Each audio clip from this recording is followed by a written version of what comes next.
Bismillah, Assalamualaikum warahmatullahi wabarakatuh. Perkenalkan, nama ibu adalah Fitria Ulfah. Ibu pengajar matematika di kelas 10 SMK Farmasi Al Furqon. Ibu ucapkan selamat datang dan selamat bergabung kepada siswa dan siswi angkatan 2020-2021 di SMK Farmasi Al Furqon. Pada pembelajaran matematika, kita akan melakukan pembelajaran daring atau online, mengingat kondisi kita saat ini masih dalam keadaan pemulihan masa COVID-19. Jadi Ibu harapkan kalian bisa berperan aktif dalam pembelajaran daring ini ya. Tetap semangat dalam belajar. Untuk materi yang pertama yang akan kita bahas di matematika ini yaitu tentang bilangan berpangkat, bentuk akar, dan logaritma. Nah, di sini mungkin kalian sudah tidak asing lagi dengan bilangan berpangkat, bentuk akar, tapi logaritmanya mungkin masih belum didapatkan di kelas sebelumnya ya. Jadi nanti kita akan mengingat-ingat kembali apa sih itu bilangan berpangkat, bilangan akar, dan juga nanti logaritmanya akan kita sesuaikan di pembelajaran berikutnya. Kompetensi dasar yang akan kita capai dalam pembelajaran ini yang pertama, 3.1 menerapkan konsep bilangan berpangkat, bentuk akar, dan logaritma. Dan untuk keterampilannya, kalian diharapkan mampu dalam menyajikan penyelesaian masalah yang berkaitan dengan bilangan berpangkat, bentuk akar, dan logaritma. Untuk selanjutnya, materi yang akan kita bahas pertama kali adalah tentang bilangan berpangkat. Di matematika, bilangan berpangkat juga disebut dengan eksponensial. Untuk mempelajari bilangan berpangkat, kita harus tahu dulu apa sih definisi dari bilangan berpangkat itu. Secara mudahnya, kita lihat contoh berikut. Misalkan di sini ada 5 pangkat 5. Nah, apa sih artinya 5 pangkat 5 itu? 5 pangkat 5 itu artinya sama dengan 5 dikali 5 dikali 5 dikali 5 dikali 5. Dari penjabaran ini, kita dapat melihat bahwa 5 di sini, 5 yang ini, itu akan dikalikan berulang sebanyak pangkatnya, yaitu 5. Jadi 5 dikalikan berulang sebanyak 5 kali. Pada contoh yang kedua, di sini ada 9 pangkat 4. Artinya 9 juga kita kalikan berulang sebanyak 4 kali. Jadi 9 pangkat 4 itu sama dengan 9 dikali 9 dikali 9 dikali 9. Mudah kan? Nah, jadi bilangan berpangkat kalau didefinisikan secara mudah adalah di matematika, definisi bilangan berpangkat ini dapat didefinisikan sebagai ini ya, kita lihat di definisi 1.1. Apabila ada bilangan A, jadi A ini adalah suatu bilangan berpangkat N, itu dapat didefinisikan sebagai A dikali A dikali A dikali A sebanyak N kali. Gitu ya, jadi A itu dikalikan sebanyak N kali. Jadi banyaknya A ini tergantung dari nilai N atau nilai pangkatnya. Nah, baik.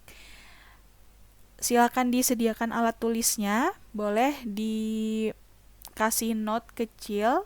Di sini tidak Ibu tuliskan arti A ini apa, N ini apa gitu ya, akan Ibu jelaskan jadi kalian bisa mencatatnya. Jadi A di sini dalam bilangan berpangkat disebut dengan bilangan pokok atau bilangan basis.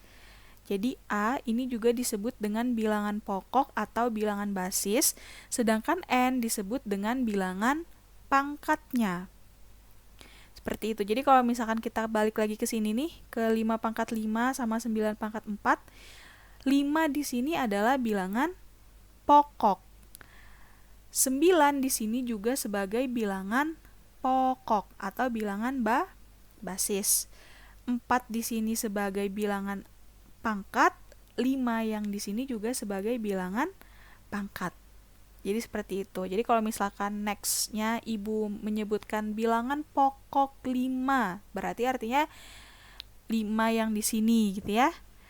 Pangkat 5 berarti ya pangkatnya di atas, lebih ke atas penulisannya gitu.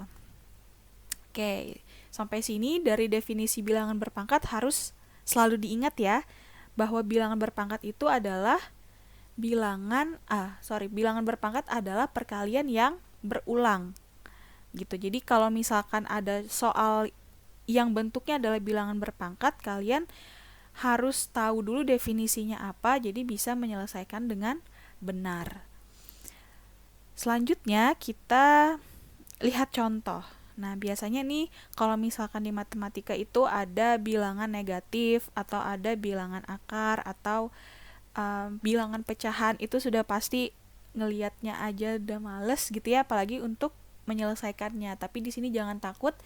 Yang penting kita tahu konsep, kita tahu definisi. Jadi mau itu ada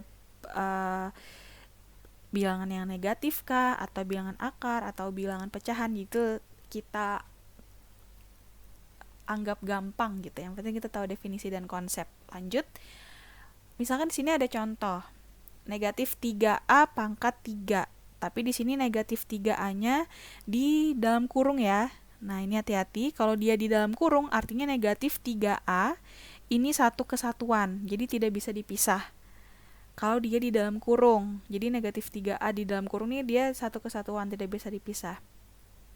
Kalau misalkan ada seperti ini, berarti penjabaran dari negatif 3A pangkat 3 itu kita balikan lagi ke definisi. Definisinya apa? Bilangan yang perkalian yang berulang gitu ya. Berarti negatif 3A sebagai basisnya itu kita kalikan berulang sebanyak pangkatnya. Pangkatnya ada 3. Jadi negatif 3A pangkat 3 sama dengan negatif 3A dikali negatif 3A dikali negatif 3A. Hasilnya adalah negatif 3 dikali negatif 3 dikali negatif 3 itu adalah negatif 27. Kan negatif kali negatif positif. Positif dikalikan negatif, negatif. 3 dikali 3, 9. 9 dikalikan 3, 27. Sisanya ada variabel A dikali A dikali A. Artinya A pangkat 3. Ya, karena dia bentuknya masih variabel, jadi tidak bisa kita kalikan. Jadi bentuknya tetap A pangkat 3. Gitu. Contoh kedua. Nah, selanjutnya di sini ada negatif 1/3 pangkat 4. Nah, ini nanti coba kalian cari sendiri hasilnya berapa gitu ya. Dijabarkan dulu baru nanti dihitung hasilnya berapa. Oke, untuk pertemuan yang pertama kita cukupkan dulu sampai di sini. Kita hanya berbicara tentang definisi bilangan berpangkat atau eksponensial terlebih dahulu. Untuk video berikutnya nanti insya Allah akan Ibu share tentang sifat-sifat dari bilangan berpangkat. Jadi nanti insya Allah akan kita lanjutkan ya di video berikutnya. Jadi Ibu cukupkan untuk pertanyaan. Kalau misalkan ada pertanyaan dan lain-lain bisa kita diskusikan di forum diskusi pada Google Classroom. Oke, jadi kita cukupkan dulu sampai di sini. Terima kasih atas perhatiannya. Semoga nanti belajarnya semakin semangat. Tetap jaga kesehatan. Wassalamualaikum warahmatullahi wabarakatuh.